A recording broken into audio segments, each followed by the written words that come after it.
Hi guys, it's Mr. Chapman. This is the 8th video in our series on database skills. Today we'll be looking at querying, which is using queries or questions to interrogate the database. And a query is basically a question that we can ask based on different criteria, and it's an object that can be saved in the database as well. So jumping straight into it, we have in front of us our switchboard, which was a form that we constructed in class, and the idea of the switchboard is to link together some of the components in the database. So if I click on the button Manage Students, it opens the Students form, and using my buttons that I created for navigating the records, I can move through and have a look at the data that's already there. Just a bit of revision also, if I double click on the table, you can see all the information is currently stored in the table. Okay, now this video covers quite a few skills relating to querying, and I'm just closing down the other objects, and I'm opening a Word document which outlines the questions or the queries that I want to ask. So the best way to understand queries is really just to get in and start building them. So I'm just going to go through a couple of things on the theory aspect and then move in and actually start using Microsoft Access to build queries. So the first thing that I'll go through, we have different operators that we use to build the queries. So a query is a question based on criteria, and the criteria is constructed using operators. So the 3 points that I have at the top of this Word document, there are 3 main types of operators that we use. We have logical operators, which are the words and, or, not, and between, and they act as comparisons between 2 values. In addition to that, we have relational operators, which are mathematical, and they really define the relationships between 2 values, and the most common ones that we use are the less than and greater than symbol, and also the equal sign, where we're looking for an exact match.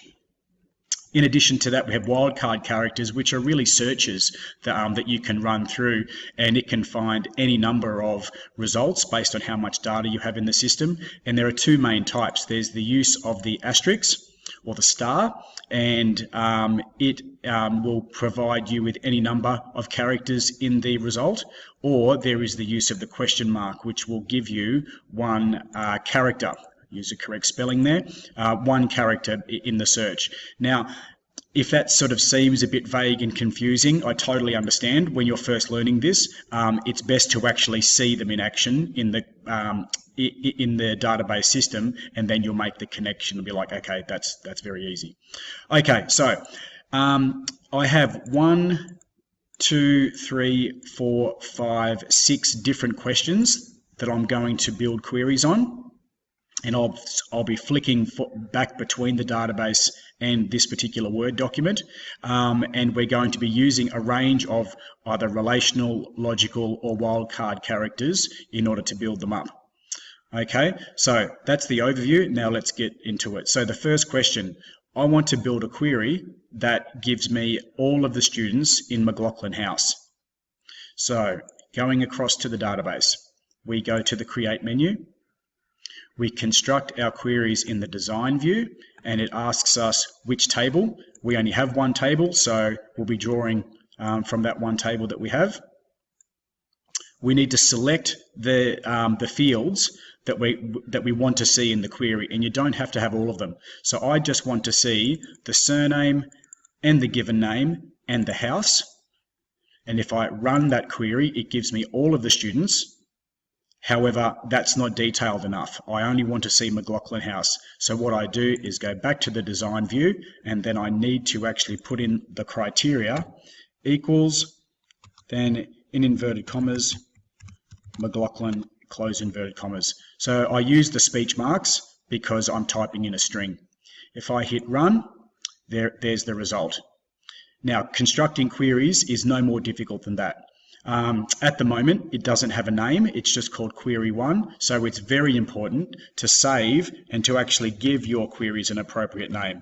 And I like to use the prefix QRY, or query.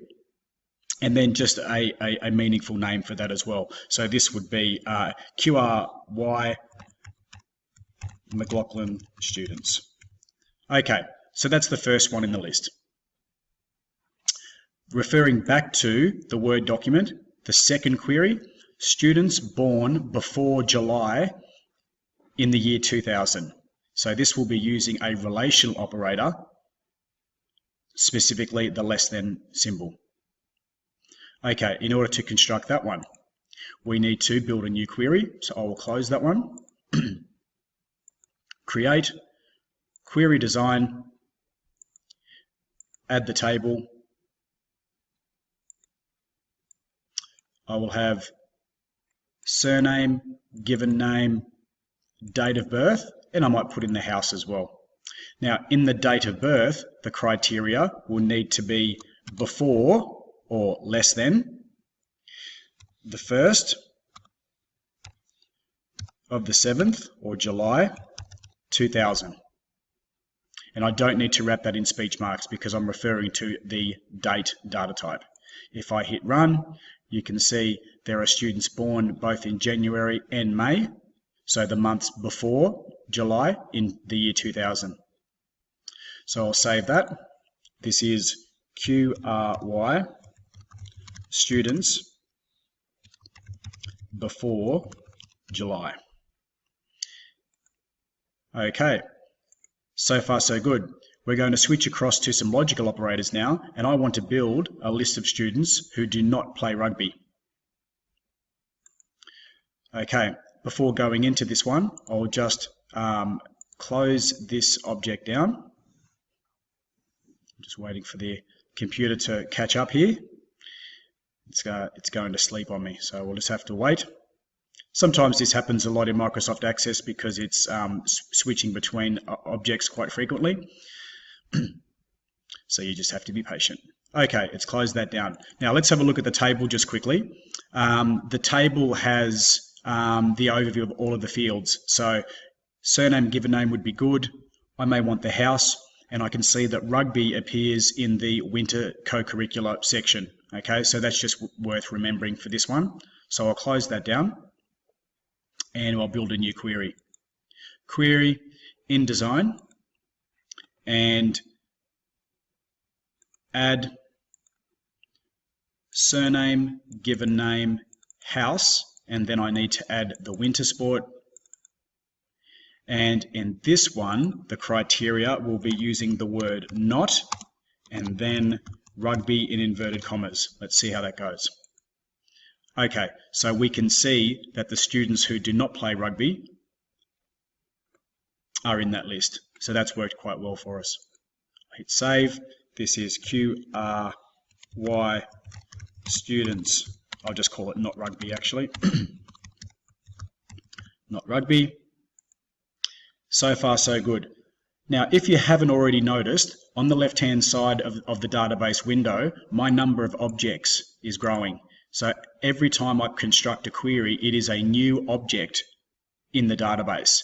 And at any time, I can call up and run those queries. So if I go from 8 students to 8,000 students, I can run these queries and it will simply go through and find, based on the criteria, the result for that search or for that query. Okay, I'm going to do one more query in this video and then I will move on to a second video which will go through wildcard characters. So I'm going to do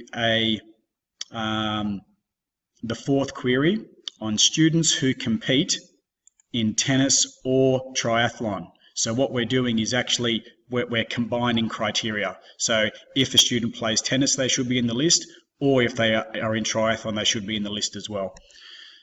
Okay. Create. Query design. Surname, given name, date, and we're in the summer sport this time.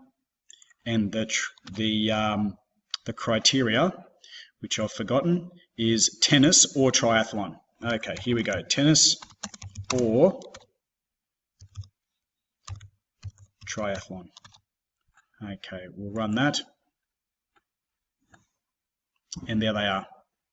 Okay, so we've covered two of the three types of operators. This video is running a little bit over time, so I'll stop it there and I will create the next video, which will be just on wildcard characters. Okay, so thanks for watching.